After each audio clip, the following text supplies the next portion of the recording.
Hi, everyone. I'm Jenny Moz, TV reporter at TheWrap. We are so happy to have you here for our 2021 award screening of Solos with David Weil, creator, writer, director, and Sam Taylor Johnson, director.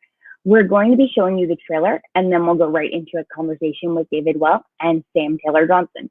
To our audience, please participate in the live chat of the stream, share your thoughts about the show, and do let us know where everyone is tuning in from.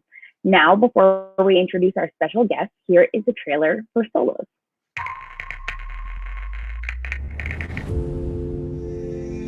Here we are, running and running and running and running. Hello? A memory isn't simply a thing you have. It's a promise.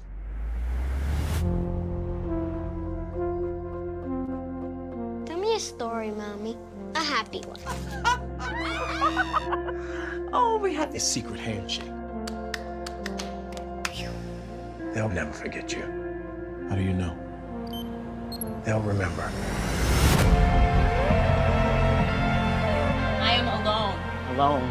Alone. Hello? Hello? Hello?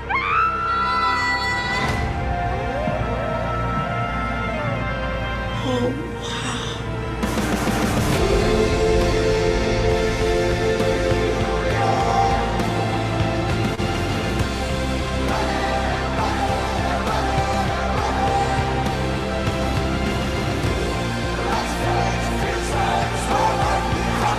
Though we all feel alone in different ways, in feeling alone, we are somehow all together.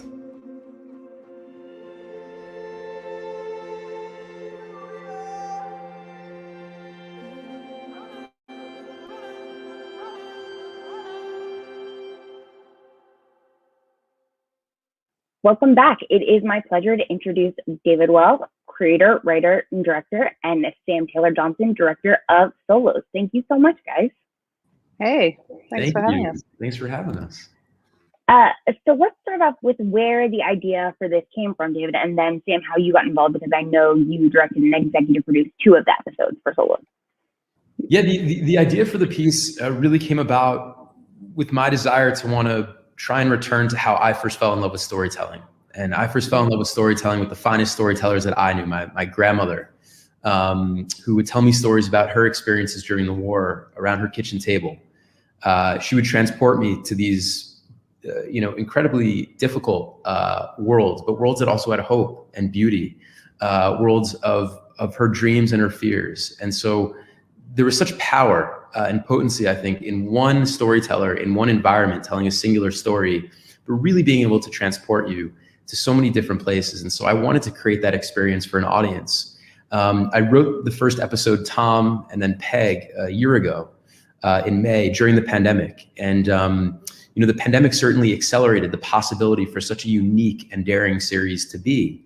Not only was it speaking to, I think, many of the emotions and the feelings that people the world over were having, feelings of isolation and loneliness and solitude, but to film this, to actually produce it, it was incredibly safe during the pandemic. It was one actor in one environment for the most part. And so there just became this moment in time where Solos really had a path to being. Sam? So I was like waiting for that moment, and over to you. That was so. And also, whenever David speaks, he always just sets my mind thinking, and it's also exactly what happened when I first.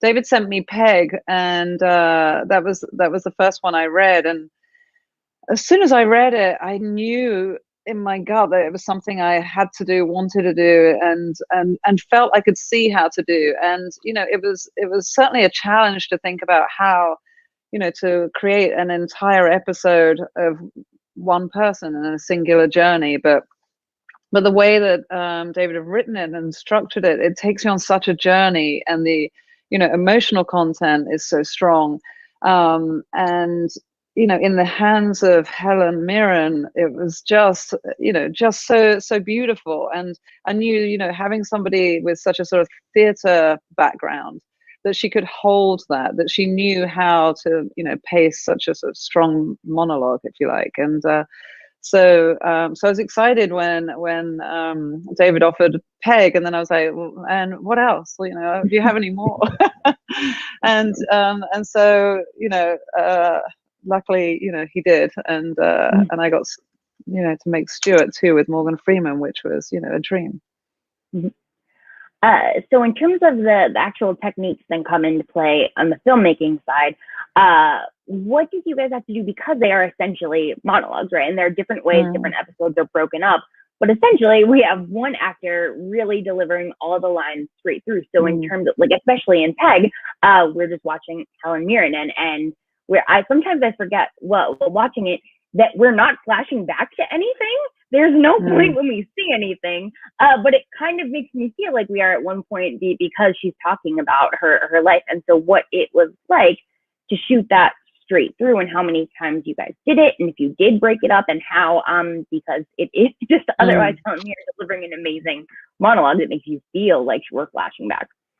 Well, it's beautiful storytelling on both counts, in the acting and in the writing. And, you know, my job is, you know, to make sure that those two things marry together and are visually interesting, and also can hold the attention. And we filmed it straight through a few times. And so that way, you know, we could feel the rhythm of it and sort of adjust to some of the beats. But we would really do, and Helen was, you know, totally game up for doing, you know, huge swathes and pages of this monologue, and then, you know, after that we'd sort of adjust and talk, and it was more kind of, rather than saying, could you hit this beat and could we create it was much more about, okay, so the overall emotion in that piece that you just read, you know, if we can go sort of a little this way, and, you know, it was much more in that sort of realm of being. So directing for me is very instinctual in that sense, and being able to work with someone who, you know, has that sort of wealth of experience and can just immediately, you know, tap into that character like she did, and you know, deliver David's words so effortlessly, beautifully, and, you know, truly felt like Peg, and took us on that journey. So you know, it was really just about how do we sort of engage the audience and hold them for that entirety, and tell the story, because it's, you know, really storytelling, like David said at the beginning. It's true storytelling to be able to, you know, hold without flashing back, without cutting to another scene, or you know, it really is, it is sort of that sort of old round storytelling. David, talking about, you know, going off Peg, but then the difference is when monologues are delivered, say, like Anne Hathaway is literally playing off herself in her episode. She's all her lines, but to herself, right? And that's just a different way of doing that. And then in Stuart, we have Morgan Freeman and we have Dan Stevens. So how did you guys decide, well, how do you do this when you have 7 where it really is one person, but we're going to make it different techniques to allow that to be the way rather than 7 monologues? Well, it was a great challenge. You know, I think I started with this notion of one actor, really, other than the Dan Stevens episode that Sam so beautifully directed with Morgan Freeman. You know, and I wanted variety. It's such a challenge that you have one actor. So it's, all right, what can we do with that actor? You know, so for the episode of Leia that Anne Hathaway's in, I thought about Krapp's Last Tape, you know, by Beckett, and Three Tall Women by Albee. And I love those pieces of theater. And so I've always wanted to tell a story that used a similar device, you know, in a unique way. Then there's of course, Sam's episode with Helen, that, you know, a monologue is so heightened. It is so melodramatic by definition. That is what a monologue truly is. And so to create a reality that, you know, so effortlessly, you know, I suppose worked with Sam's just beautiful direction, having another person for Helen to speak to, for the character of Peg to speak to, I think allowed for a real duologue. Though it is technically a monologue, it at least is not a woman just speaking to herself and recounting all these things, you know? So Sam and I were so keen on creating a reality, even though these are science fiction, you know, stories set 5 to 50 years in the future. Reality was so important. Emotional truth was so important. And so, look, it was like, I think each of these episodes are a different instrument in this wonderful orchestra that Sam and I tried to put together. And that's the thrill. You know, if we try to do a monologue each time, it's, you know, it may get a little tiresome. And so we wanted to inject a new attitude. I would say the only true monologue really is the Constance Wu episode, Jenny, where she's really just speaking to camera.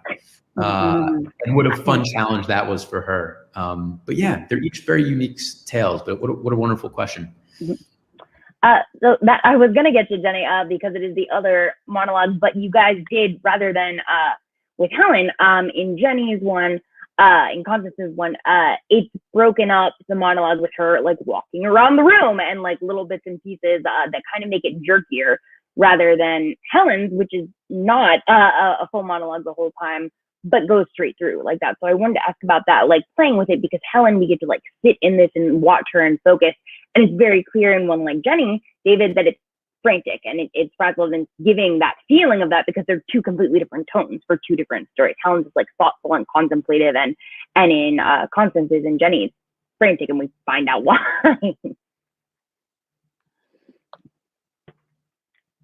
Sam, you want to go? Like, David, you want to go?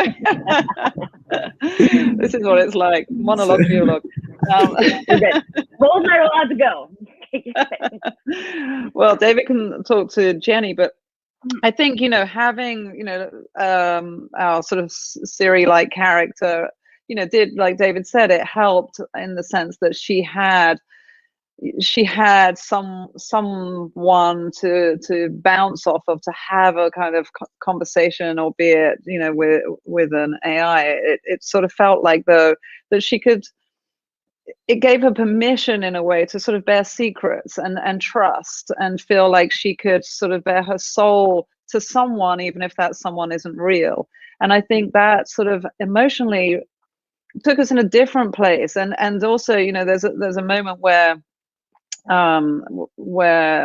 she gets a response, which is just, you know, about being seen, which is just so, you know, it's so gut-wrenching, because, you know, for the first time she feels like she's being seen, albeit by, you know, artificial eyes, but yet at the same time, the importance of that, and the importance of that moment, and having shared everything to a point of such vulnerability, and then a response of being seen, just feels like it's such an important beat, and an important one within that sort of monologue, but yeah, with someone who isn't real.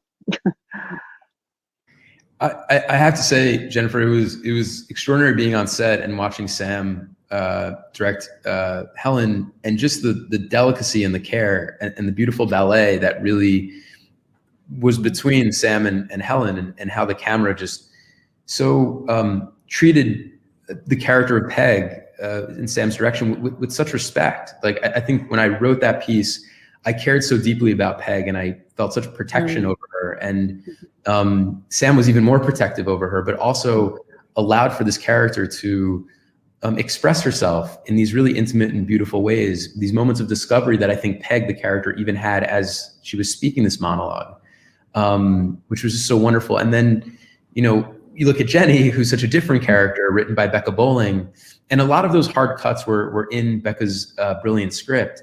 But I think the editing and the way I shot it just matched her inner monologue, you know, and her life. This is a character who, there's an absurdism, I think, to her, and then there's a real truth, you know. So we're peeling these different layers before she has that breakdown in the final 10 minutes.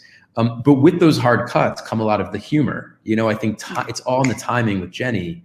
And so the cuts were so helpful because it allowed the audience to be an active participant in the piece versus just being spoken to the entire time.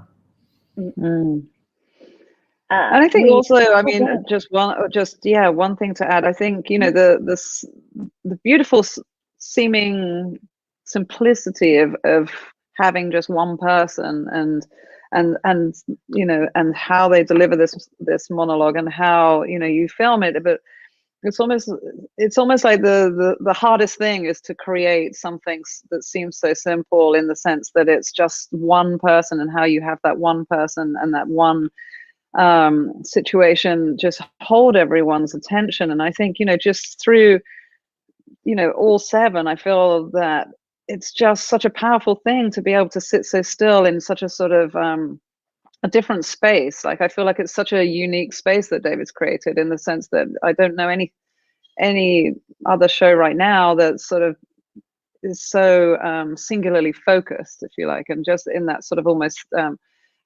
it is theater, but it's it's on television and it's working so well as such. And it was such an incredible challenge to be able to think about how do you do that? How do you do that without cutting away to a new scene and a new environment, or a flashback or a forward, but you literally do solely rely on the storytelling and our focus and attention just being able to be drawn in like that is such a powerful thing, I think. We've been talking so much that names have come up, but we haven't stepped back, and I'm going to step back for a minute to talk about the cast, because the names have just come up in the episode. So let me go over the list. So for ones we haven't talked about yet, Uzo Aduba, Nicole Bahari, Morgan Freeman, Anne Hathaway, Anthony Mackie, Helen Mirren, Dan Stevens, and Constance Wu. How do you guys put together? Obviously, that's an amazing lineup. And to talk about, like, obviously people were looking for projects at a certain point during the pandemic because it was harder to work. But then at a certain point, there were a lot of like pandemic type safe projects that people could do. So getting this level of talent is still incredibly impressive when people were at home and when it was safe and when it was okay to work singularly. So can you guys talk about putting together this roster for these episodes? Yeah, I mean, I think this wonderful ensemble of actors, the story of them coming together is a series in and of itself. Sam and I, we just got really lucky. I think that one of the remarkable things about the show is that it is such a challenge for the actor. This is unlike, I think, anything many of them have either done before or haven't done in a very long time. There's nowhere for the actor to hide. It is them and really them alone for 30 minutes. So I think, a lot of them were really excited for a challenge. I think a lot of them saw the specificity in the work and wanted to work with, filmmakers like Sam on a really special and nuanced and just intimate project. There's no plot we have to get to. There's no, cliffhanger we have to leave off on. This is pure. There's such a purity, I think, about this form of storytelling, though it is so challenging, as Sam said. And so too, I think a lot of them started in the theater. And at a time where they couldn't be on stage, this was a way to be on stage for a few days and to tell, a one man show in a sense. It was so interesting also from my perspective of, getting, the casting list ideas. And David and I, okay, his first choice, second, third, fourth, whatever you create your list. But I think it's the first time where it's like, how about Helen Mirren? Okay, we'll put her at the top of the list. She said yes. Oh, great. Okay. How about Morgan Freeman? Yeah, let's put him at the top of the list. He said yes. Wow. Really, truly a testament to this show that actually we didn't have to go down further than number 1. So in terms of shooting, obviously it was less for you guys to worry about with the one person on set, one actor at a time, or in the case of Stuart, a couple. But were there things that you then had to do, because obviously shooting during the pandemic also makes things a little different in that if you are alone, you're safe. You have one actor to worry about, but it makes it a completely different set environment than what people are used to, and like playing off each other and other actors, and how that might change things, and what you guys maybe had to do to help the actors who maybe did feel like, doing this on screen is great and the modeling is great and I'm excited about it. But if there is anything that behind the scenes, maybe in preparation, you feel like you're lacking by being the only actor on. Well, I think, working in the environment that we did, we had obviously, strong COVID protocols that were appropriate to where we were then. And, none of us had worked under those conditions prior to this. This was, this is my first pandemic. And I felt like, we were stepping into a new environment, but we were also stepping into a sort of a futuristic environment, and we're all wearing all the gear and the gloves, the masks, the glasses, everything. And there was just, I remember there was just one day where I was trying to explain something to Morgan, and and it was a challenge that I haven't ever faced as a director, where someone can't read your face and they can't hear you. And so how then this whole other level of how to express to someone what you're talking about in a certain moment. And yeah, Morgan kept just saying, just take it off, just take it off. I can't. I can't. But just sort of being in that environment was, a challenge on top of something already challenging. But we had amazing sets. We had an amazing set designer, production designer, Ruth Ammon, who, created the spaceship of Peg, and we had a lot of discussions about how important it was to be able to see, vast swathes of space, so that you can be in that environment and have a sense of, the universe and what she's left behind, and also what she's heading towards, as well as what she's speaking about is what she's leaving behind. So, it worked on so many different levels. And I think, with Morgan and Dan's episode, created this beach environment, and it was just an incredible set that she put together for us. And I just felt like, am I allowed to say that? I'm not blowing the mystery, but it's just, but it was we filmed it in a for all of us brand new set of protocols and environment, and from the actors to everyone working around it. But I think there was such a sense of, we are so blessed and lucky to be working right now, and to be able to be creative and creating, and like David said, actors that come from theater and aren't being able to work in that way. It just felt like, okay, we could. It kind of gave us all, hope on top of hope, really, in a way. I couldn't put it better myself. I think it's so you could probably put it more succinctly, but I wanted to ask you guys about episode order. For something like this, for an anthology, obviously it's not connected in a way where you need to rely on like plot one thing to go to the next, but there are deliberate choices made in the order of what you can put them, right? But you could also say, like, well, if you wanted to jump to the one because you're a fan of Constance Wu, you could watch Jenny first, so you could do that. But what was the decision behind the finalized order? Was there one? Was there a reason you wanted to end with Stuart? What was the decision? Or was there not? Did you just shake them up and put them in one? Well, Stuart was always conceived as the finale. I think certainly that episode, both thematically, emotionally, and plot-wise, I suppose, connects the other episodes in a light sort of way, but it also has this wonderful resolution, I think, to the entire series, with individuals being so isolated and so alone, and then this wonderful moment that Sam realized so beautifully in the finale that really, I think, allows us catharsis, a catharsis of connection.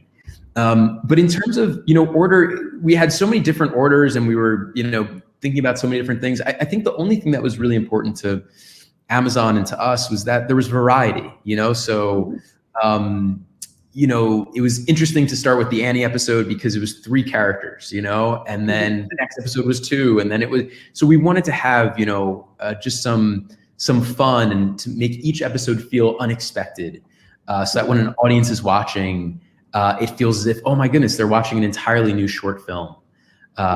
So that was, it was a bit of combination.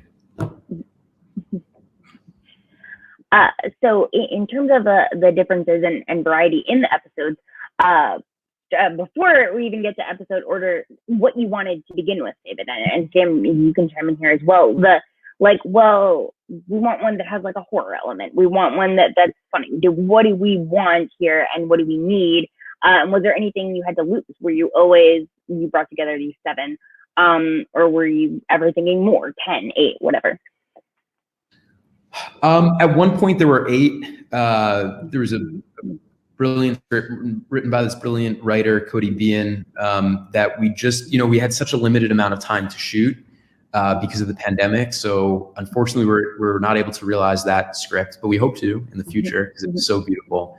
I wrote the first few. I wrote Tom first, and then Peg, and then Leia. And then I started thinking, what are we missing? You know, what are some of the genres and tones and moods and attitudes that we don't have yet? And so I reached out to 3 writers who I've worked with before, who I so deeply admire, Stacey Oseku-4, Becca Bowling, and Tori Sampson. And it was really, the prompt was quite easy. It was, there's one actor in one environment. You know, what is the character that you've always wanted to bring to life, or the story you've always wanted to tell, but because of confinements with plot or structure or time limit, you have not been able to yet. And so I think it was so thrilling for those wonderful writers to just explore and to say, what is a piece that is so me? You know, what is a piece that can be kind of my calling card in a way? And so, no, I think, you know, we all kind of came to different tones. I guided, but these other brilliant writers really created these very special pieces. And it just so happened that it was a variety of tones and genres. There is, but I think what links all of them really is, you know, humanity and our depth of feeling and you know, everything from, you know, sense of loss, pain, fragility, regret, guilt, shame, you know, it's and hopes. It's everything. And I feel like, you know, we've all sort of sat still in this time for a beat and reflected on all of these feelings and thoughts and all of our histories and our hopes and dreams. And I feel like, you know, sitting with each of these characters, each one gives us a sort of, on different scales for different people, I imagine, but, you know, a reflection of a part of us. So I feel like people can connect with every episode in a different way. I feel like, you know, with, you know, Peg, you know, some of the things she says in that, I mean, I always joke with David, I'm like, how do you know what it feels like to be a woman who's aging, or how do you understand what it feels like to be a woman who's feeling this? Because he was so accurate. You know, you're reading it and you're like, whoa. But, you know, so there are other things that Peg talks about, you know, and regrets and missed opportunities, and I feel like, you know, within the reflection of this past year or so, each episode just has a little piece of something that we've felt or thought upon, and that's what's so, I think, unique about it, is it really is, you know, this sort of series of portraits and pieces of, you know, different aspects of humanity. Having the future element, all these allowed for in Peg for Helen Mirren to have been a small child when TikTok was around for the purposes of the story. I wanted to ask you guys about that and that element, you know, working with the actors on just having a future plot that doesn't totally distract from anything, obviously, because Helen just had it as part of her monologue and you notice it in there, and it's fun to pick up on. But things like that, and also, did you have to explain TikTok to Helen Mirren? No, she knew it straight up. We really, you know, there was a moment where we wanted her to get up and do a full TikTok bit, which would have been so great. But it, you know, tonally may have shifted us a little bit too much. But, you know, I also love the line where, you know, he died of cancer. You know, it was this thing in the past, you know, and moments like that just are so powerful for me and so important. And you know, I've got young kids, and you know, to sort of think of them, you know, reflecting upon TikTok is quite good, that it maybe is, of the past. And all that time I wasted. David, can you speak to any of that other in the other episodes? Because obviously we have like hints and we talk about in Amy's episode, we talk about Game of Thrones and like the time being wasted joke that she makes on you're not gonna like the but she has herself in different versions of herself. She's talking to it in different points in time. Yeah, I think one of the I think to Sam's point earlier, our hope was that these pieces feel timeless, you know, and part of the reason for setting these in the future is because they're speaking to some of the emotions and feelings that we have today. I'm a bit, you know, apprehensive about series, you know, any kind of cinema that is about today, that speaks to today, when we're all living through it. You know, we all know what is happening and we're feeling these things. So I never wanted the show to feel didactic, to feel like we are pushing someone to feel the very thing that they're already feeling. So by setting it a bit in the future, you create a wonderful gulf between now and then, and you allow an audience to be an active participant and to make those emotional connections, I think, themselves. And part of the candy, part of the fun, as Sam just said, was, these references to TikTok or to Peg. Remember watching that old screen star Sandra Bullock, and watching Speed 2 with her grandmother. So that's such a fun, way, I think, to remind the audience that, oh my goodness, this is in the future, with the hope that they're really just so taken by the story that they begin to forget when they even are, We talked about how in Peg, she is speaking with the AI, like Siri-like voice, and that device is used similarly but completely differently, I'm going to say, in Uzo's episode, Sasha, because she is also giving like her monologue with a voice, but it is a very distinct voice. It is Jack Quaid, and he's so great to have as a not present co-star in that episode. What was the choice between? Obviously, it's very different. It's voices having a discussion, but in Sasha, we feel like a real human, like is talking to her and caring about her.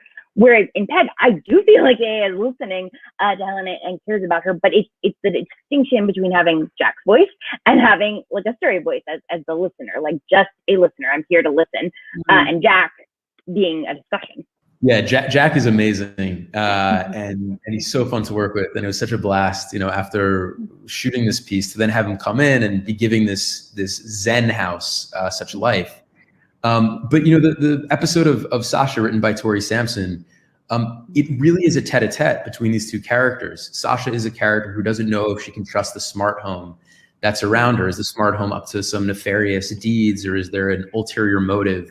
And so I think giving a personification and a kind of humanity to that character of Zen helps charge that piece. I think there's more of a HAL 9000 and 2001: A Space Odyssey kind of vibe, where you come to fear who is that voice on the other end of the line. With the Peg episode, I think Tim, voiced by Dan Stevens, it's more of a therapist, more of a, just as you said, Jennifer, is there to listen, So I think those different vocal textures and identities was really important. And we had cast, Sam and I had cast Dan first for that role. And so in thinking about the Uzo episode, I really wanted a different kind of voice and vibe and style. So that was Jack Quaid. It was great. Both are great for their specific casts, to be clear, to play off on it. So, I mean, you already mentioned, David, like wanting to do something in the future. Do you guys have ideas for a second season? And how long do you think it would take for us to get a second season? Because this was a year in the making and under very different circumstances than hopefully we're going to be under in the next year. I mean, look, I think Sam and I both have so many, like, oh, what about this? And now as we're collaborating on so many things, we're like, oh, this could be a great Solos episode, or this, or this. I think Solos was always envisioned as a limited series. I think it's a time capsule almost of the time and the emotions and feelings that, we were experiencing. But it was such a joyous process to be a part of. And there was such a purity to this kind of storytelling that I think there's nothing like this on television. Nor will there be for a very long time. And so, if Amazon had appetite for a second season, Sam and I will be right there. We'll do it. We'll do it. Totally. We'll do it. But yeah, we would of course love to. Would you do duos? Maybe season 2 is duos and season 3 is trios, and we go on like that. I kind of like that. Yeah, that's fun. So I'm have a little more time with you guys, but I wanted to ask another question about in terms of how you hope the viewer does the experience being on a streaming platform. There's lots of different ways to drop episodes on streaming platforms. There's weekly rollout, and then there's even on Amazon itself, there's weekly rollout. There's dropping all at once. How do you recommend people watch Solos? Do you say, you guys, we talked about episode order a little bit here, but ultimately, does that matter to you guys? Do you think you can jump ahead? You can go wherever? Do you want them to watch it all in one sitting? Would you rather people dole it out? What do you expect from a viewer here? I think you should answer that, David. I was going to ask you that. I mean, we had this idea of choose your own memory. I think part of the fun, part of the participation that we're desiring for an audience, not only emotionally, but just, tactically speaking, is for them to come in and who's their favorite actor? Why don't you start with that episode? Why don't you see what that actor who you love really shares and evokes and expresses to you? So I think you can certainly choose any episode, but I think Sam and I would both say to save the Morgan Freeman, Dan Stevens Stewart episode that Sam directed for last. So whatever order you watch them in, just save Morgan. Any order. Morgan Freeman. Yes. Yeah, I'd agree. So with Sam here, I don't want to make this too much pressure on you, but what was your favorite episode, David? And if it's not a Sam episode, no. Sam already knows what my favorite episode is. They're all really. It's like choosing a favorite child. I think they're all really special. Yeah, you can't. And I can't. They're also different. Yeah, I think they're also different as well, and I think they all reflect such different thoughts and feelings. Yeah, it's like saying, would you choose? I don't know how you would choose. For that reason, I was wondering what I'm going to put quotes around co-stars here. The co-stars got to see, if they did get to see each other's episodes before they were launched on Amazon, because obviously they weren't in them with each other. They knew they were part of the same project, but a completely separate experience, which we're used to with anthologies. So there are episodes clearly where someone's in a Twilight Zone episode, they don't know the person in the other. But yeah, what it was like for them, and if you did present them with Solos as a complete project before it went up. We, some of the actors, I think, watched all of them. Here's a little anecdote, I guess, in particular. Anthony Mackie watched the beautiful Helen Mirren episode that Sam directed. And, I'll give it away, but Anthony essentially plays Helen's adoptive father. And so he loved that feeling of that his daughter was Peg and his daughter is Helen Mirren. And he got such so amazing. So he really loved watching that episode. Spoiler alert.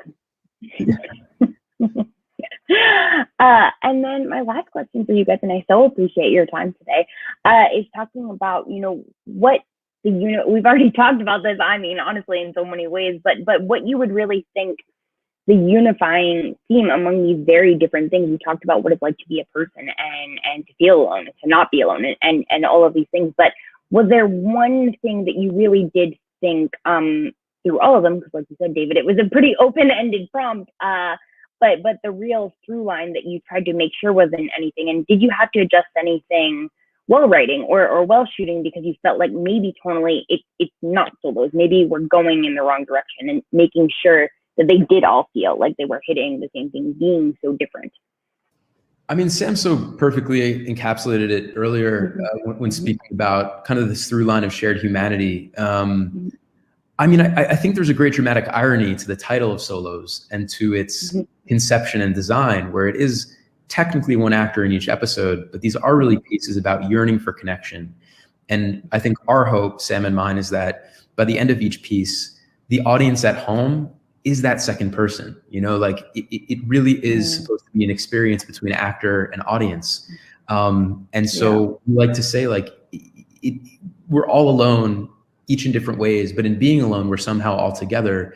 That's true. And that's the experience we really wanted to offer to an audience who comes and watch, that they feel a little less alone, that they feel seen, that they feel heard, that their emotions this past year and a half are validated and appreciated, So I don't know.